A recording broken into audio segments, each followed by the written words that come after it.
Okay, chapter आहे ecosystem. ठीक आहे, इकोसिस्टीममध्ये 1 ते 2च प्रश्न येत असतात. लास्ट इयर फक्त एकच प्रश्न आलता. ठीक आहे, आणि तो पण प्रश्न याच चार्टमधून आता डिकम्पोजिशनमध्ये फ्रॅगमेंटेशन, लिचिंग, कॅटाबॉलिझम, ह्युमिफिकेशन आणि मिनरलायझेशन याच्यावरून आलता. ठीक आहे, तर हे तर आपल्याला पाठच करायचेच, बट आपण 1-2 पॉईंट्स अजून करून घेऊ. ठीक आहे, इम्पॉर्टन्स आहेत ते पण. तर इसमध्ये पहिला आहे ecosystem component function as a unit. म्हणजे काय, इकोसिस्टीमचे 4 युनिट असतात, असं लक्षात ठेवायचं. पहिला आहे प्रोडक्टिव्हिटी, दुसरा आहे डिकम्पोजिशन, तिसरा आहे एनर्जी फ्लो, चौथा आहे न्यूट्रिएंट सायक्लन. ठीक आहे, पार्ट करायचं. पुढे प्रोडक्टिव्हिटीमध्ये पहिला पॉईंट आहे काय, प्रायमरी प्रोडक्शन. प्रायमरी प्रोडक्शन म्हणजे काय असतं की प्लांटनं जे पण प्रोडक्ट तयार केला असेल त्याला आपण प्रायमरी प्रोडक्शन म्हणतो.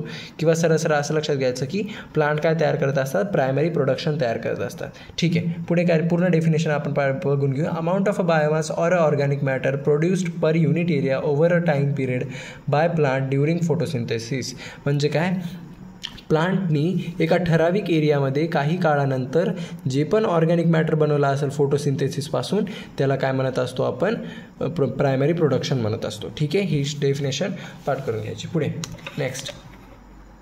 ओके, आता याच्यामध्ये काय दिलेलं आहे की हे जे प्रायमरी प्रोडक्शन होत असतं, ठीक आहे, तर त्याची युनिट असतात. जर वेटमध्ये तुम्हाला युनिट बघायचं असेल तर तुम्ही कशामध्ये लिहिणार, ग्राम पर मीटर स्क्वेअरमध्ये लिहिणार, ग्राम पर मीटर स्क्वेअरमध्ये. ठीक आहे, दोन्ही याच्यामध्ये लिहिता येतं, ग्राम पर मीटर स्क्वेअर. पुढे एनर्जी लिहायची असेल तर एनर्जी कशामध्ये लिहिणार, युनिट काय एनर्जीचं लिहायला, kilo calorie per metre square, kilo calorie per metre square. ठीक आहे, हे असं लिहिता येतं दोघांना पण. ठीक आहे, क्वेश्चनमध्ये फक्त युनिट विचारतात, काय आहे व्हॅल्यू आपल्याला बनवायची गरज नसते. पुढे rate of biomass production is productivity. म्हणजे काय, बायोमास प्रोड्यूस करण्याची जी स्पीड असते त्याला आपण काय म्हणत असतो, प्रोडक्टिव्हिटी म्हणत असतो. सो ठीक आहे, rate of biomass of production is productivity, he definition पाठ करायची. ठीक आहे, एवढं लक्षात घ्यायचं. आता ही जी प्रोडक्टिव्हिटी आहे ती कोणत्या युनिटनं डिनोट केली जाते किंवा कोणत्या युनिटमध्ये लिहिली जाते, तर ते आहे gram per metre square per year. ठीक आहे, म्हणजे असं लिहिलं जातं, gram per metre square per year. Okay, आणि तेच आपल्याला जर एनर्जी कॅलरीमध्येच लिहायची असेल, ठीक आहे, तर ते कसं लिहिणार आपण, kilo calorie per metre square per year. आलं लक्षात. ठीक आहे, पुढे आहे आता gross primary productivity. Gross primary productivity म्हणजे काय, rate of production of organic matter during the photosynthesis. म्हणजे काय, फोटोसिंथेसिस होत असताना जेवढं पण ऑर्गॅनिक मॅटर तयार झालं आहे पूर्ण, त्याला काय म्हणत असतो आपण, ग्रॉस प्रायमरी प्रोडक्टिव्हिटी. ठीक आहे, शॉर्टमध्ये GPP म्हणतात. पुढे net primary productivity. Net primary productivity म्हणजे काय, available biomass for the consumption of the heterotrophs, म्हणजेच काय, हर्बिओरस आणि डिकम्पोजिशन.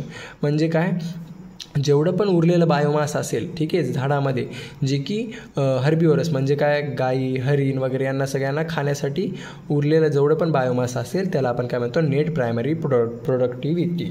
ठीक आहे, त्याच्यामधलं मेन काय लक्षात ठेवायचं की हा फॉर्म्युला काय, सरळ हा फॉर्म्युला पाठच असला पाहिजे. काय, NPP = GPP - R. R म्हणजे काय असतं, रेस्पिरेटरी लॉस.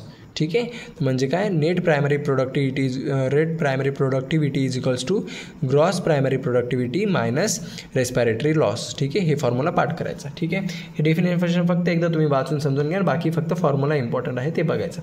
पुढे सेकंडरी प्रोडक्टिव्हिटी. सेकंडरी प्रोडक्टिव्हिटी म्हणजे काय, rate of formation of new organic matter by the consumers.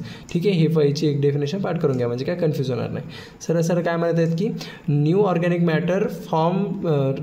Matter by the consumers. म्हणजे काय, आता जे पण प्राणी वगैरे होते, हरिण वगैरे, सपोज यांनी काय केलं, वरचे झाडातलं बायोमास खाल्ला. आता त्यांनी ते खाल्लं आणि त्यांच्या बॉडीमध्ये काय झाली, एनर्जी तयार झाली, न्यू ऑर्गॅनिक मॅटर तयार झालं. तर त्यांना ते न्यू ऑर्गॅनिक मॅटरला आपण काय म्हणत असतो, सेकंडरी प्रोडक्टिव्हिटी म्हणत असतो. ठीक आहे, जे की कन्झ्युमरद्वारे बनत असते. पुढे आता सर्वात इम्पॉर्टंट पॉईंट, जे की हा पाठच करायचा आहे, याच्यावर दरवर्षी प्रश्न बनतो आणि लास्ट इयर पण बनला होता. ठीक आहे, याची मी तुम्हाला हे डिकम्पोजिशन प्रोसेस आहे. डिकम्पोजिशन प्रोसेसमध्ये हे 5 स्टेप असतात. ठीक आहे, याच्यासाठी मी तुम्हाला एक सेपरेट प्रिंट दिली होती. ठीक आहे, त्या प्रिंटमध्ये जरा शॉर्टमध्ये दिलेलं आहे, सो आपण तेच पाठ करणार आहोत. ठीक आहे, हे येते बघा. ओके, तुमच्याकडे असेल ही प्रिंट, बघून घ्या एकदा. ठीक आहे, तर स्टेजेस ऑफ डिकम्पोजिशन. तर डिकम्पोजिशनची किती, 5 स्टेज असतात. ठीक आहे, पहिला आहे फ्रॅगमेंटेशन, दुसरा आहे लिचिंग, तिसरा आहे कॅटाबॉलिझम, चौथा आहे ह्युमिफिकेशन आणि 5वी स्टेप आहे मिनरलायझेशन. ठीक आहे, डिकम्पोजिशन म्हणजे काय, एखाद्या पदार्थाला पूर्णपणे काय होणे, कुजवणे. ठीक आहे, तर तसं तर याचे 5 स्टेप असतात. तर हे 5 स्टेप कसे क्वेश्चन काय बनतो की सिरियली सांगा म्हणतात की 5 स्टेप, पहिली कोणती स्टेप आहे, दुसरी कोणती स्टेप आहे असं विचारतात. ठीक आहे. तर मग पहिली आहे फ्रॅगमेंटेशन, दुसरी लिचिंग, त्याच्यानंतर होत असते कॅटाबॉलिझम, त्याच्यानंतर होत असते ह्युमिफिकेशन नंतर होत असते मिनरलायझेशन. आता हे पाठ करण्यासाठी ट्रिक दिली आहे काय, फनी लिटल कॅट्स हग माईस. ठीक आहे. म्हणजे काय, एफ पासून काय होणार फ्रॅगमेंटेशन, एल पासून होणार लिचिंग, सी पासून होणार कॅटाबॉलिझम, एच पासून होणार ह्युमिफिकेशन, एम पासून होणार मिनरलायझेशन. ओके. आता ही ट्रिक पाठ झाल्यामुळे काय होते की सिरियली आपल्याला पाठवून जातात. ठीक आहे. पुढे फ्रॅगमेंटेशन म्हणजे काय असतं, breaking down the detritus into the smaller particle. ठीक आहे. म्हणजे जसं तसं हे सगळे स्टेटमेंट पाठ करायचे. ओके. मिनिंगमध्ये जास्त जायचं नाही. पुढे लिचिंगमध्ये काय असतं की soluble nutrients are washed away by the waters. ठीक आहे. सरळ पाठ करायचं. पुढे कॅटाबॉलिझम काय आहे, microbial enzymes break down in complex organic matter. ठीक आहे. म्हणजे काय आहे की मायक्रोबियल एन्झाईम जे असतात ते जे पण पदार्थ असेल त्याला ऑर्गॅनिक मॅटरमध्ये ब्रेकडाऊन करतात. ठीक आहे. सॉरी, जे मायक्रोबियल एन्झाईम्स आहेत ते काय करतात, break down the complex organic matter, जे पण ऑर्गॅनिक मॅटर आहे त्याला काय करतात, ते तोडतात. कोण, मायक्रोबियल एन्झाईम्स. ठीक आहे. पुढे humification, formation of humus a dark organic substance. Humification म्हणजे काय, सरळ ह्युमस तयार होणे. ठीक आहे. ह्युमस कसं आहे, डार्क ऑर्गॅनिक सबस्टन्स आहे. पुढे आहे मिनरलायझेशन. मिनरलायझेशन म्हणजे काय, conversion of humus into inorganic nutrients. म्हणजे ह्युमसला इनऑर्गॅनिक न्यूट्रियंट्समध्ये कन्वर्ट करणं, त्यालाच काय म्हणतो आपण, मिनरलायझेशन. ओके. हे सगळे डेफिनेशन म्हणजे यांचे पुढे ब्रॅकेटमध्ये दिलेले त्यांचे फंक्शन्स आणि ते सगळं पूर्ण पाठ करायचं. ठीक आहे. काही पण विचारू शकतात. ठीक आहे. मॅच द फॉलोइंग विचारू शकतात किंवा ऑर्डर सांगा विचारू शकतात असं पण. ओके. तर हे झालं इम्पॉर्टंटवालं. आता याच्यानंतर अजून दोन पॉईंट इम्पॉर्टंट आहे. पहिला जो आहे एनर्जी फ्लो. ठीक आहे. ह्या एनर्जी फ्लोसाठी आपण ही लाईन पाठ करू. ठीक आहे. एनर्जी फ्लो म्हणजे काय म्हणत असतो तो की only 10% of energy is transferred to each trophic level from the lower trophic level that is 10% law. ठीक आहे. म्हणजे त्यांचं म्हणणं काय असतं की आता हे सपोज करू आपण फर्स्ट लेवल आहे. ठीक आहे. म्हणजे पहिला लेवल आहे की आता पहिले प्लांट्स आहेत. ठीक आहे. प्लांट्समध्ये जर 100 एनर्जी बनत असेल, ठीक आहे, तर 100 एनर्जीचे 10% एनर्जीच फक्त काय होत असते, पुढच्या लेवलमध्ये जात असते. म्हणजे पुढच्या जे हर्बिवरस आहे, हरीने जे त्याला खात आहे याची 10%च एनर्जी याच्यामध्ये जात असते. ठीक आहे. आणि मग याच्यामध्ये याची 10% किती होणार, 10. तर सपोज याच्यामध्ये 10% जात असते.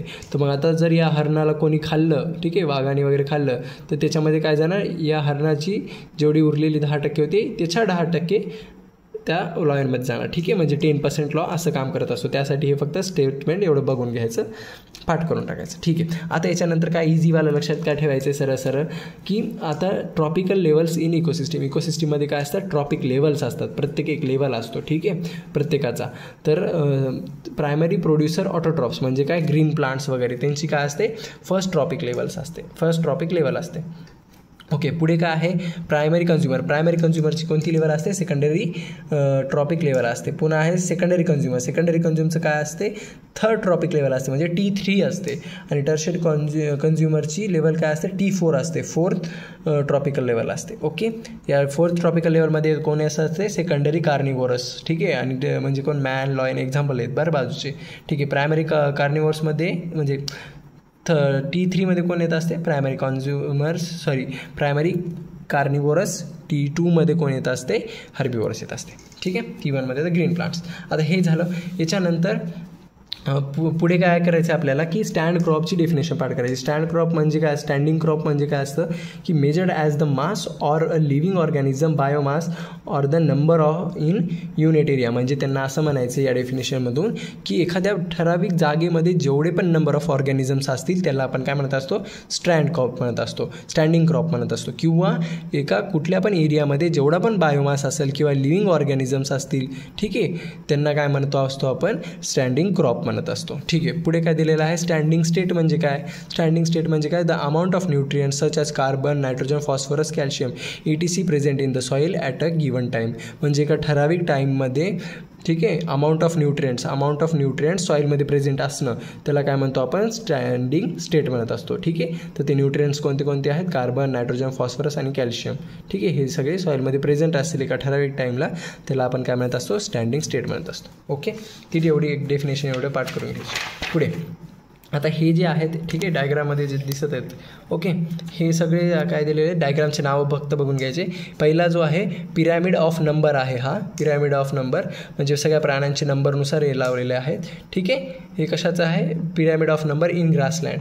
ठीक आहे, सेकंड नंबरचं काय आहे की पिरॅमिड ऑफ बायोमास आहे. हा कोणता आहे पिरॅमिड ऑफ बायोमास. ठीक आहे, पिरॅमिड ऑफ बायोमास आहे हा. आणि सर्वात शेवटचं काय आहे पिरॅमिड ऑफ द क्रॉप म्हणजे हे सरळ इन्व्हर्टेड पिरॅमिड एक्झाम्पल आहे ट्री. ठीक आहे, हे सगळे जस्ट हे दोघांची नावं लक्षात ठेवायचे. ठीक आहे, याच्यातलं मेन काय लक्षात ठेवायचं, हे डायग्राम जर नाही लक्षात ठेवला तरी एवढं लक्षात ठेवायचं कंपल्सरी काय की पिरॅमिड ऑफ नंबर.